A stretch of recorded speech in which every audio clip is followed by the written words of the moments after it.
Welcome to Gas Giants Week from the National Space Centre. Today we are going to show you how to make Jupiter and Saturn sun catchers. Draw a large circle on coffee filter paper. Use felt tips to draw the layers of your planet. Don't forget the storm spot on Jupiter.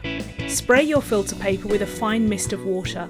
I use the spray on my iron. Cheap felt tips work best as they bleed colour, unlike Sharpies or paint pens. Time to make Saturn, which is smaller than Jupiter. Don't forget to include the rings for Saturn. Spray a fine mist of water, darker colours will bleed more. Allow to dry fully and then cut out your planets. Use glue stick to adhere to a window, it will clean off with soap and water. Now you can make all the planets. Please do share your makes with us.